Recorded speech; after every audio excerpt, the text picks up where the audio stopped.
up in a pastor's home did nothing to keep me out of hell. Hi, my name's Rachel, and I just wanted to share my story with you today. Before I was even born, my dad was an independent Baptist preacher, which means from the first Sunday I was born, I was in church every Sunday morning, every Sunday night, every Wednesday night. I grew up obeying my parents and loving God, going to church and hearing all the things that were taught, having a wonderful church family. But none of that did anything to save my soul. When I was about 12 years old, I was in a kids class one night when the assistant pastor came in and he had a big bucket full of rags. He started to pull the rags out one by one. They were dripping with oil from when he had changed his car. They were black and disgusting. Of course, we were all laughing at him, wondering why in the world he brought these into the church building and into our class. He tried to give them to one of the boys and he said, "Here, you should take this home and wash your mother's dishes with them." Of course, the boy didn't even want to touch those black, gross rags.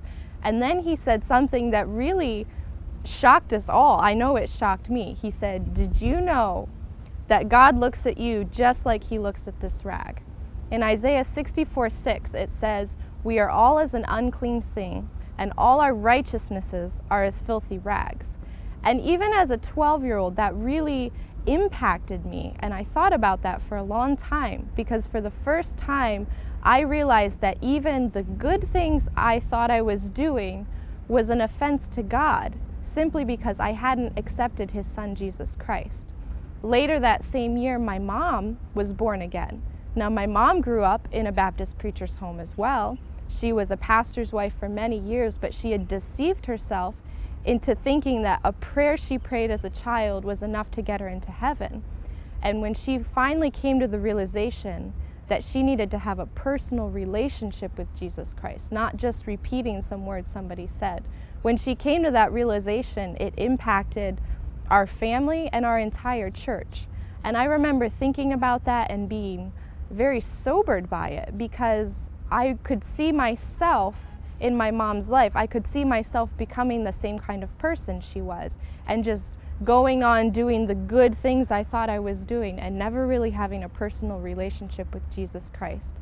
I'm so thankful for the way that my parents raised me. They never pushed me to make a decision, but they just encouraged me to work out my own relationship with God. And I thought about those things for many months, and then finally on February 24th, 1997 was the day that I was born again, and I realized that I just needed to give my life to God. It wasn't because I was a good person, it wasn't because of who my parents were, but it was because of what Jesus Christ had done on the cross for me.